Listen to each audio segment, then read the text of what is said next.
तो दोस्तों आज हम फिर से आपके लिए लेकर आए हैं देश दुनिया की तमाम ताज़ा बड़ी खबरें। सबसे पहली बड़ी खबर में आपको बताएंगे दोस्तों कि उत्तर प्रदेश के झांसी में निलंबित इंस्पेक्टर ने छोड़ा हिंदू धर्म, मुसलमान बनने का किया ऐलान, योगी सरकार की उड़ी नींद। प्रधानमंत्री मोदी के विदेश जाते ही पाकिस्तान ने एलओसी पर किया हमला, बाल बाल बचे कई सैनिक, एलओसी पर जमकर हुई फायरिंग। वक्फ संशोधन विधेयक को लेकर विपक्ष के विरोध के सामने झुकी मोदी सरकार, जेपीसी रिपोर्ट लोकसभा में असहमतियों के साथ होगी पेश। रोहिंग्या मुसलमानों को मुफ्त भोजन, शिक्षा, इलाज देने की सुप्रीम कोर्ट से की गई है मांग, बोले रोहिंग्या मुसलमान काफी समय से हैं इन चीजों से वंचित। हरियाणा के सोनीपत में बीजेपी नेता के घर पर पड़ी ईडी की रेड, पैसे गिनने के लिए मंगानी पड़ी मशीन। मणिपुर में भाजपा को लगा एक और झटका, मणिपुर में लगा राष्ट्रपति शासन, 9 फरवरी को सीएम ने दिया था मुख्यमंत्री पद से इस्तीफा, यानी मणिपुर में बीजेपी मुख्यमंत्री बनाने में हुई नाकाम। तो दोस्तों सभी खबरों को आपको एक एक कर बताने वाले हैं, वीडियो को लाइक कर चैनल को सब्सक्राइब कर दें। इसी बीच पर तो दोस्तों अगली खबर की ओर, तो उत्तर प्रदेश के झांसी में निलंबित इंस्पेक्टर ने छोड़ा हिंदू धर्म। जब दोस्तों आपको बता दें कि उत्तर प्रदेश के झांसी में तैनात एक इंस्पेक्टर ने अपना धर्म छोड़ दिया है। दरअसल आपको बता दें कि सस्पेंड चल रहे इंस्पेक्टर मोहित यादव ने हिंदू धर्म छोड़ने की घोषणा कर दी है। गौरतलब है कि झांसी पुलिस लाइन में आरआई से झगड़े के बाद इंस्पेक्टर मोहित यादव के खिलाफ निलंबन की कार्रवाई हुई थी, साथ ही उन पर मुकदमा भी दर्ज किया गया था। मोहित यादव ने अपने घर में लगे देवी देवताओं की तस्वीरों और पूजन सामग्री को चौराहे पर रख दिया है। मोहित यादव ने कहा कि अब मुझे भगवान की जरूरत नहीं है, न्याय की लड़ाई में किसी ने उनका साथ नहीं दिया, उन्होंने पूरी जिंदगी भगवान की सेवा की, लेकिन अब उनका भरोसा भगवान से उठ गया है। दरअसल आपको बता दें कि मोहित यादव लंबे समय से सस्पेंड चल रहे हैं। 14 जनवरी को पुलिस लाइन में आरआई से मारपीट के आरोप में मोहित यादव को सस्पेंड किया गया था। इसी बीच पर तो दोस्तों अगली खबर की ओर, तो प्रधानमंत्री मोदी के विदेश जाते ही पाकिस्तान की सेना ने एलओसी पर किया हमला, बाल बाल बचे भारत के कई जवान। जब दोस्तों आपको बता दें कि प्रधानमंत्री मोदी के विदेश जाते ही पाकिस्तान की सेना ने भारतीय सेना पर एलओसी पर हमला कर दिया है। इस हमले में भारतीय जवान बाल बाल बचे हैं। दरअसल आपको बता दें कि प्रधानमंत्री मोदी इस समय देश से बाहर हैं, वो फ्रांस और अमेरिका की यात्रा पर हैं। वहीं आपको बता दें कि प्रधानमंत्री मोदी के फ्रांस जाते ही पाकिस्तान की सेना ने एलओसी पर संघर्ष विराम का उल्लंघन किया।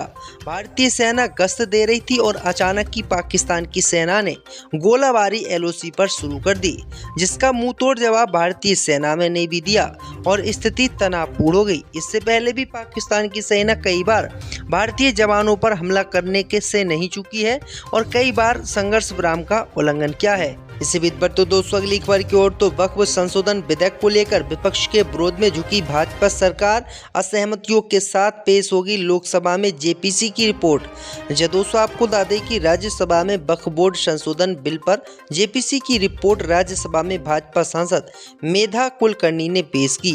2 बजे जेपीसी की रिपोर्ट लोकसभा में पेश की गई। इससे पहले विपक्षी सांसदों ने राज्यसभा में जेपीसी की रिपोर्ट पर हंगामा किया।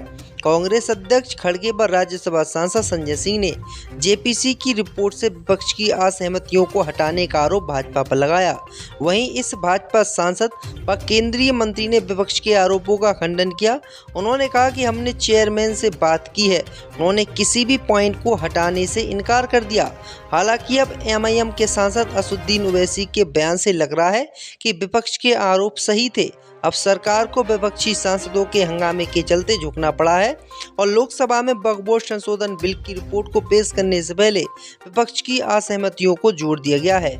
इसी बीच पर तो दोस्तों अगली खबर की ओर, तो रोहिंग्या मुसलमानों को मिले मुफ्त में भोजन, शिक्षा, इलाज, सुप्रीम कोर्ट में याचिका।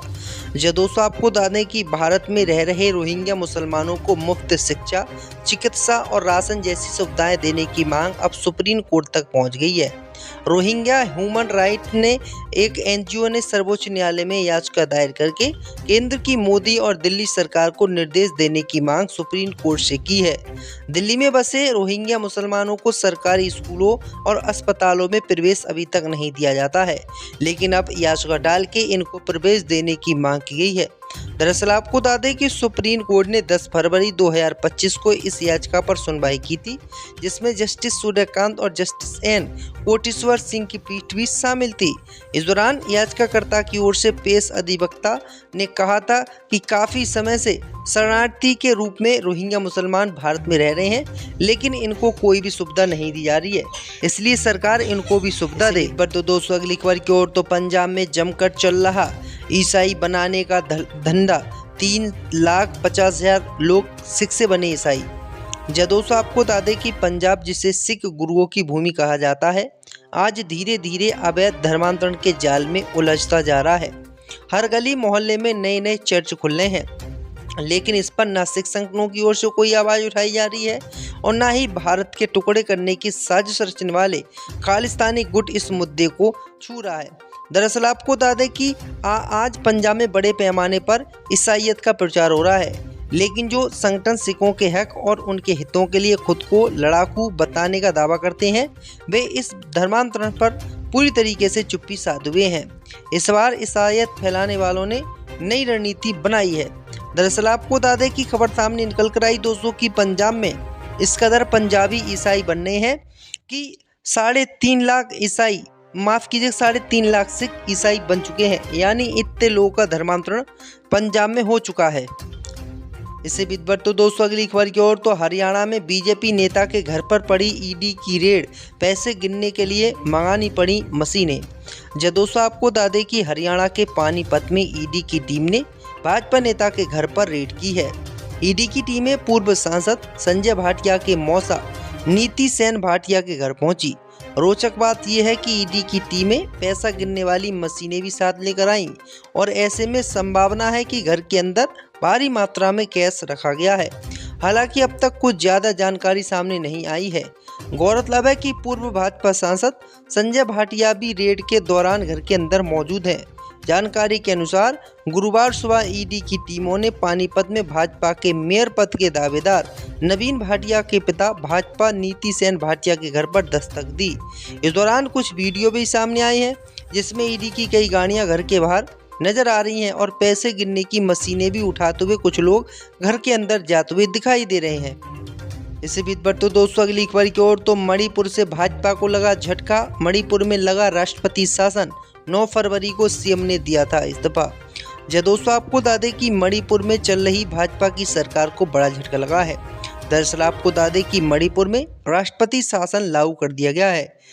इससे पहले 9 फरवरी को राज्य के सीएम एन बीरेन सिंह ने अपने पद से इस्तीफा दे दिया था, जिसके बाद भाजपा ने कई बैठकें की थी, लेकिन बैठकें भाजपा की काम नहीं आई थी। वहीं आपको बता दें कि उसके बाद अब राष्ट्रपति शासन मणिपुर में लगा दिया गया है। दरअसल आपको बता दें कि खबर ये भी आ रही थी दोस्तों कि संबित पात्रा को मणिपुर का मुख्यमंत्री बनाया जा सकता है, लेकिन संबित पात्रा को भी भाजपा ने मणिपुर का मुख्यमंत्री नहीं बनाया और मणिपुर में अब राष्ट्रपति शासन लागू हो गया। इससे भी बढ़ दो दोस्तों अगली खबर की ओर, तो कोर्ट ने आप विधायक अमातुल्ला खान की गिरफ्तारी पर लगाई रोक, जांच में शामिल होने के दिए निर्देश। दोस्तों आपको बता दें कि आम आदमी पार्टी के विधायक अमातुल्ला खान को अदालत से बड़ी राहत मिली है। कोर्ट ने उनकी गिरफ्तारी पर फिलहाल रोक लगा दी है और उन्हें जांच में शामिल होने के निर्देश दिए हैं। अमातुल्ला खान ने दिल्ली की राउज एवेन्यू कोर्ट में अग्रिम जमानत याचिका दायर की थी, जिस पर सुनवाई के बाद अदालत ने उनकी गिरफ्तारी पर रोक लगाते हुए जांच में सहयोग करने का आदेश दिया है। दरअसल आपको बता दें कि अमातुल्ला खान पर आरोप है कि उन्होंने दिल्ली के जामिया नगर में पुलिस टीम पर हमले का नेतृत्व किया और अदालत से घोषित अपराधी को फरार करवाने में मदद की। इस मामले में उनके खिलाफ एफआईआर दर्ज की गई थी, लेकिन आपके विधायक अमातुल्ला खान कई दिनों से गायब थे और वो पुलिस से बचते रहे। पुलिस उनको पकड़ने में नाकाम रही, जिसके बाद वो कोर्ट पहुंची और कोर्ट ने उनको अग्रिम जमानत दे दी है। इसी बीच बढ़ दो दोस्तों अगली खबर की ओर, तो बिहार में चुनाव से पहले सर्वे में हुआ बड़ा खुलासा, आरजेडी को मिल सकता है बहुमत। दोस्तों आपको बता दें कि दिल्ली विधानसभा चुनाव 2025 के नतीजे आ गए हैं और दिल्ली में भाजपा 27 सालों बाद सत्ता में लौटी है। वहीं आम आदमी पार्टी को करारी हार का सामना करना पड़ा। वहीं आपको बता दें कि अब जो है बिहार में विधानसभा के चुनाव होने जा रहे हैं। बिहार में वोटिंग से पहले एक सर्वे किया गया है। इस सर्वे में जो है सामने जो निकल कर आया है उसने बीजेपी और जेडीयू की नींद उड़ाकर रख दी है। दरअसल आपको बता दें कि इस सर्वे के मुताबिक आरजेडी बिहार में सबसे बड़ी पार्टी बनकर उभर रही है, जबकि बीजेपी और जेडीयू उनका मुकाबला नहीं कर पा रही हैं। दरअसल आपको बता दें कि पिछली बार भी आरजेडी बिहार में सबसे बड़ी पार्टी बनी थी और काफ़ी अच्छी सीटें उसने जीती थी, लेकिन इस बार भी बिहार में बहुत बुरा हाल बीजेपी और जेडीयू का है। आरजेडी यहाँ पर अच्छा खासा प्रदर्शन कर रही है।